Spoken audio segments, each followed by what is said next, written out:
Assalamualaikum warahmatullahi wabarakatuh. Nama saya Aversaraya Iwono. Saya bersama teman saya Evisto Zufar Putra Basuki, kelas 11 IPA D, ingin menjelaskan materi Agama Islam bab 9 tentang prinsip dan praktik ekonomi Islam. Semoga video ini dapat memberi manfaat dan faedah bagi para penontonnya. Pengertian muamalah. Allah Subhanahu wa Ta'ala menciptakan kita sebagai makhluk sosial. Makhluk sosial adalah makhluk yang dalam memenuhi kebutuhan hidupnya tidak bisa dilakukan tanpa bantuan orang lain. Ini artinya kita harus melakukan interaksi atau hubungan dengan sesama. Oleh karena itu, agama memberi peraturan yang sebaik-baiknya tentang bagaimana kita melakukan interaksi dengan manusia yang lainnya. Hukum yang mengatur hubungan antar sesama manusia ini disebut muamalah. Tujuan diadakannya aturan ini adalah agar tatanan kehidupan masyarakat berjalan dengan baik dan saling menguntungkan. Allah Subhanahu wa Ta'ala berfirman, "Wa ta'awanu 'alal birri wat taqwa wa la ta'awanu 'alal ismi wal udwan." Artinya, dan tolong-menolonglah kamu dalam mengerjakan kebajikan dan takwa, dan janganlah tolong-menolong dalam berbuat dosa dan pelanggaran, dan bertakwalah kamu kepada Allah Subhanahu wa Ta'ala. Quran Surat Al-Maidah, surat ke-5, ayat kedua. Muamalah, dalam Kamus Bahasa Indonesia, artinya hal-hal yang termasuk urusan kemasyarakatan, seperti pergaulan, perdata, dan sebagainya. Sementara, dalam fikih Islam, artinya tukar-menukar barang atau sesuatu yang memberi manfaat dengan cara yang ditempuhnya, seperti jual-beli, sewa-menyewa, upah-mengupah, pinjam-meminjam, urusan bercocok tanam, berserikat, dan usaha lainnya. Dalam melakukan transaksi ekonomi, jual beli, sewa menyewa, dan utang piutang, Islam melarang beberapa hal diantaranya, seperti 1. Tidak boleh mempergunakan cara-cara yang batil atau cara-cara yang tidak sah. Yang kedua, tidak boleh melakukan kegiatan riba. Yang ketiga, tidak boleh dengan cara-cara yang zolim atau aniaya. Yang keempat, tidak boleh mempermainkan takaran, timbangan, kualitas, dan kehalalan. Kelima, tidak boleh dengan cara-cara spekulasi atau berjudi. Dan yang keenam, tidak boleh melakukan transaksi jual beli barang haram. Muamalah dapat dibagi menjadi 3 macam, yaitu jual beli, utang piutang, dan sewa menyewa. Jual beli menurut syariat agama ialah kesepakatan tukar-menukar benda untuk memiliki benda tersebut selamanya. Melakukan jual beli dibenarkan sesuai dengan firman Allah Subhanahu wa Ta'ala, "Wa ahallallahul bai'a wa harramar riba." Artinya, dan Allah Subhanahu wa Ta'ala telah menghalalkan jual beli dan mengharamkan riba. Quran Surat Al-Baqarah, surat kedua, ayat ke-275. Apabila jual beli itu menyangkut suatu barang yang sangat besar nilainya, dan agar tidak terjadi kekurangan di belakang hari, Al-Quran menyarankan agar dicatat dan ada saksi. Ketika kita ingin melakukan kegiatan jual beli, kita harus memenuhi syarat-syarat tertentu. Yang pertama, penjual dan pembelinya harus baligh, berakal sehat, dan melakukan jual beli atas kehendaknya sendiri. Yang kedua, uang dan barang yang digunakan dalam jual beli harus yang pertama halal dan suci. Yang kedua, bermanfaat, karena kalau tidak bermanfaat akan termasuk pemborosan. Dan Quran Surat Al-Isra, surah ke-17 ayat ke-27 menjelaskan, "Innal mubazzirina kanu ikhwanas syayatin wa kana syaitanu lirabbihi kafura." Artinya, sesungguhnya pemboros-pemboros itu adalah saudara-saudara syaitan, dan syaitan itu adalah sangat ingkar kepada Tuhannya. Yang ketiga, keadaan barang yang diperjualbelikan harus dalam keadaan yang dapat diserah terimakan, dan keadaan barang tersebut harus diketahui oleh penjual dan pembeli. Dan yang terakhir, barang dan uang yang digunakan harus milik sendiri. Rasulullah Shallallahu Alaihi Wasallam bersabda, tidak sah jual beli melainkan atas barang yang dimiliki. Dan syarat yang ketiga adalah ijab qabul. Rasulullah Shallallahu Alaihi Wasallam bersabda, sesungguhnya jual beli itu hanya sah jika suka sama suka. Setelah itu ada khiyar. Apa itu khiyar? Khiyar adalah bebas memutuskan antara meneruskan jual beli atau membatalkannya. Islam memperbolehkan khiyar karena jual beli haruslah berdasarkan suka sama suka tanpa ada unsur paksaan sedikit pun. penjual berhak mempertahankan harga barang dagangannya. Sebaliknya, pembeli berhak menawar atas dasar kualitas barang yang diyakininya.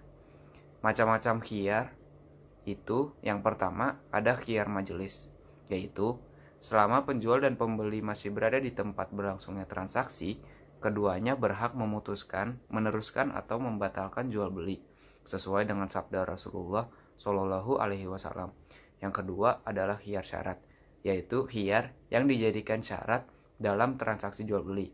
Dan yang ketiga adalah khiyar aibi atau cacat, yaitu pembeli boleh mengembalikan barang yang dibelinya jika terdapat cacat yang dapat mengurangi kualitas atau nilai barang tersebut.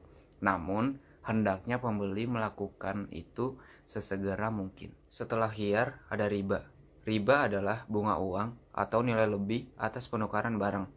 Hal ini sering terjadi dalam pertukaran bahan makanan, perak, emas, dan pinjam-meminjam.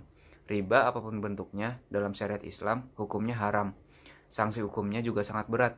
Semua orang yang terlibat dalam riba, sekalipun hanya sebagai saksi, terkena dosanya juga. Rasulullah mengutuk orang yang mengambil riba, orang yang mewakilkan, orang yang mencatat, dan orang yang menyaksikannya, seperti dalam hadis riwayat Muslim. Guna menghindari riba, apabila mengadakan jual beli barang sejenis seperti emas dengan emas atau perak dengan perak, ditetapkan syarat. Yang pertama, menggunakan ukuran timbangan yang sama. Yang kedua, dilakukan serah terima saat itu juga. Dan yang ketiga, menggunakan tunai. Apabila tidak sama jenisnya, seperti emas dan perak, boleh berbeda takarannya. Namun, tetap harus secara tunai dan diserah terimakan saat itu juga. Kecuali barang yang berlainan jenis dengan perbedaan seperti perak dan beras, dapat berlaku ketentuan jual beli sebagaimana barang-barang yang lain. Macam-macam riba. Yang pertama adalah riba fadli, yaitu pertukaran barang sejenis yang tidak sama timbangannya. Contoh, cincin emas seberat 10 gram ditukar dengan emas seberat 11 gram. Karena berbeda timbangannya, berarti itu termasuk riba fadli. Yang kedua, ada riba qardi, yaitu pinjam-meminjam dengan syarat harus memberi kelebihan saat mengembalikannya. Contoh, saya meminjam ke teman saya 10.000, tapi teman saya bilang, ya udah, tapi balikinnya 15.000 ya. Nah, karena dibalikinnya dengan kelebihan, itu termasuk riba qardi. Yang ketiga, ada riba yadi, yaitu akad jual beli barang sejenis dan sama timbangannya, namun penjual dan pembeli berpisah sebelum melakukan serah terima. Contohnya, seperti penjualan kacang atau ketela yang masih di dalam tanah. Karena ketika penjual dan pembelinya berpisah, sebelum barangnya diserah terimakan, itu termasuk riba yadi. Yang keempat adalah riba nasi'ah, yaitu akad jual beli dengan penyerahan barang beberapa waktu kemudian. Contohnya seperti membeli padi di musim kemarau, tetapi diberikannya setelah panen. Oleh karena itu, dia termasuk riba nasi'ah. Setelah jual beli, ada utang piutang. Utang piutang adalah kegiatan menyerahkan harta dan benda kepada seseorang dengan catatan akan dikembalikan pada waktu kemudian, tentu saja dengan tidak mengubah keadaannya. Utang piutang memiliki rukun-rukun tertentu. Yang pertama, harus ada yang berpiutang dan yang berutang. Yang kedua, harus ada harta atau barang yang diutangkan.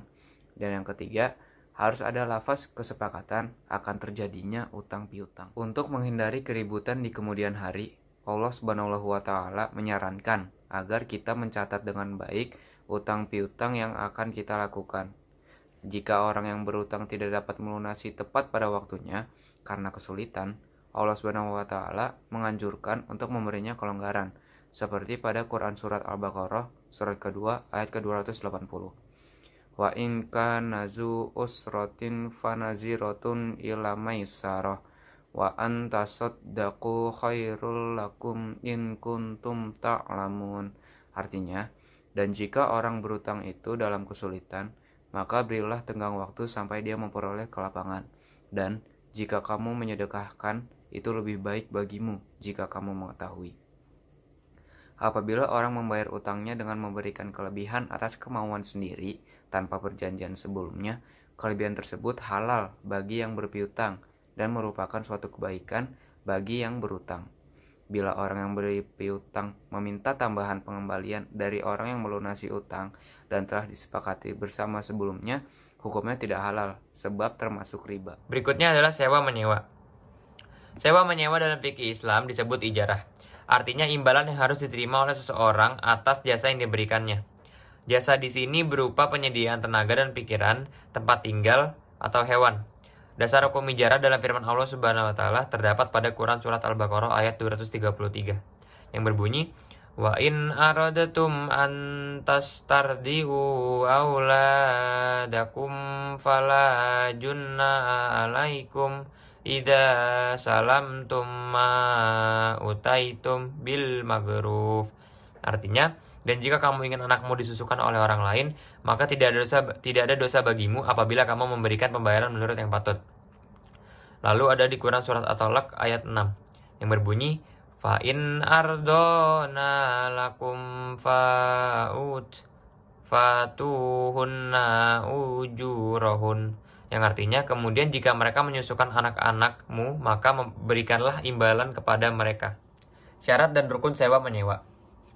Pertama, yang menyewakan dan menyewa haruslah telah balik dan berakal sehat.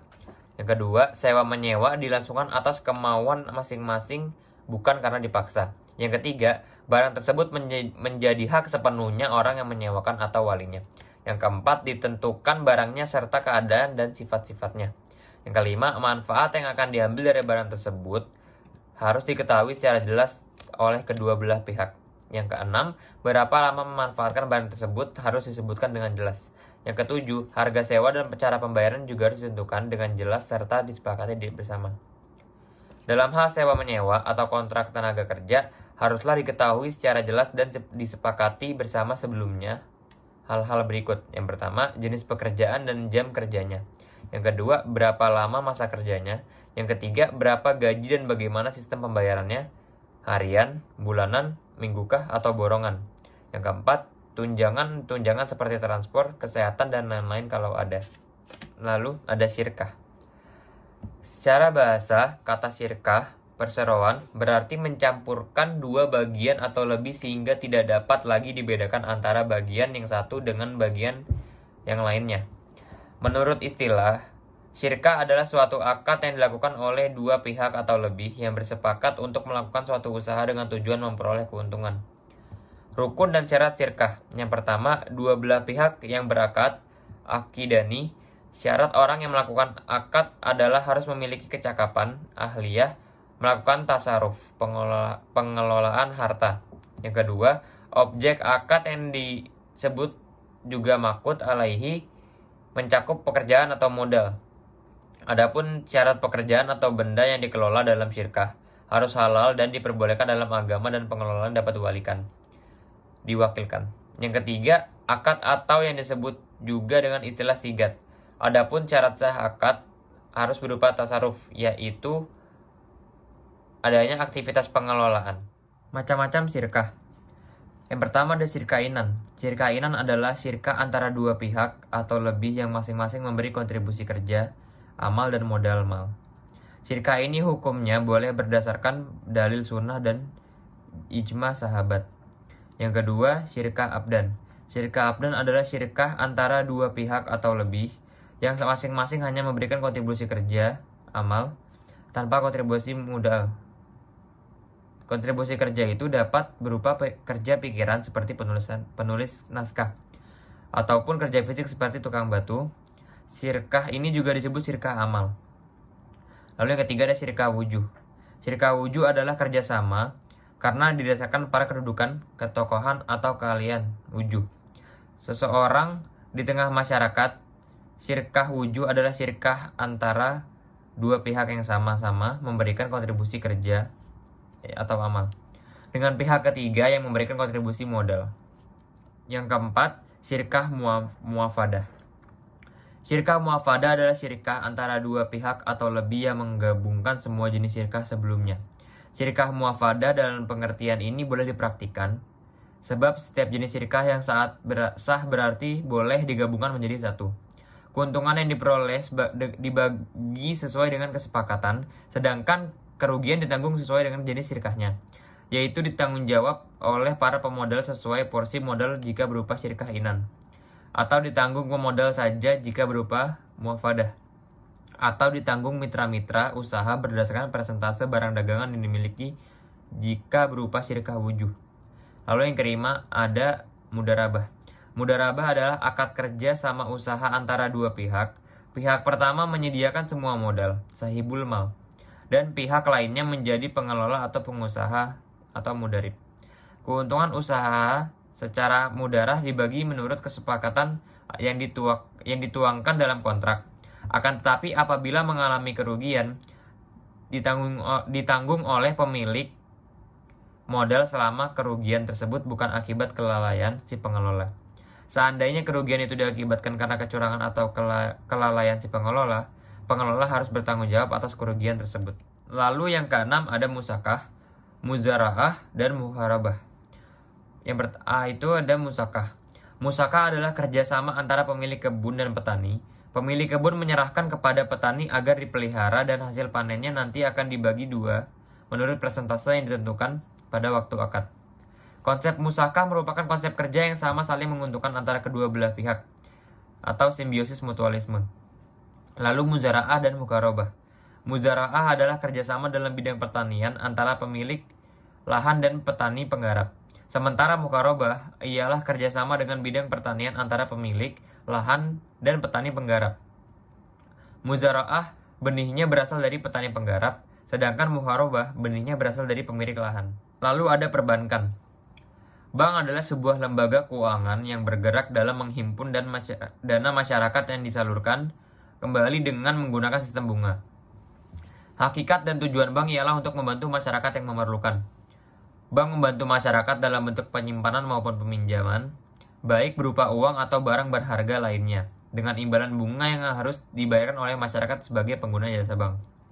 Bank dilihat dari segi penerapan bunganya, dapat dikelompokkan menjadi dua, yaitu bank konvensional dan bank Islam atau bank syariah.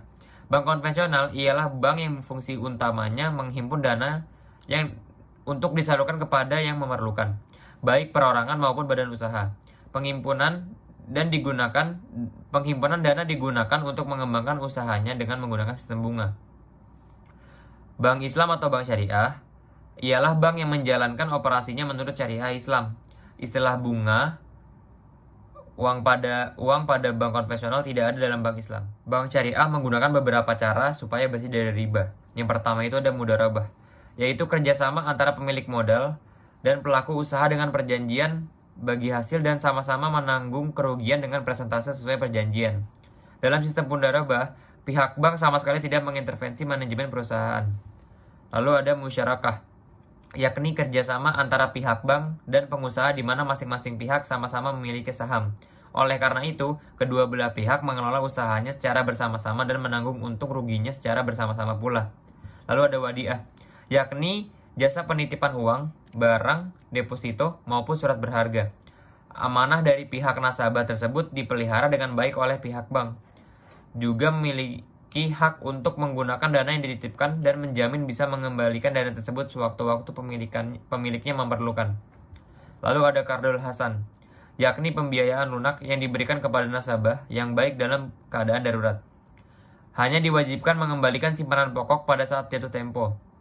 Biasanya layanan ini hanya diberikan untuk nasabah yang memiliki deposito di bank tersebut, sehingga menjadi wujud penghargaan bank kepada nasabahnya.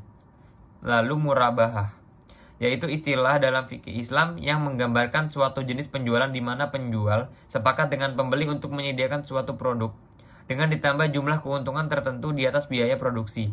Di sini penjualnya mengungkapkan biaya sesungguhnya yang dikeluarkan dan beberapa keuntungan yang hendak diambilnya. Asuransi syariah. Asuransi berasal dari bahasa Belanda asuransi, yang artinya pertanggungan. Dalam bahasa Arab dikenal dengan at-tamin, yang berarti pertanggungan, perlindungan, keamanan, ketenangan atau bebas dari perasaan takut. Si penanggung, asuradur, disebut muamin, dan tertanggung, gesrurade, disebut mustamin. Dalam Islam, asuransi merupakan bagian dari muamalah.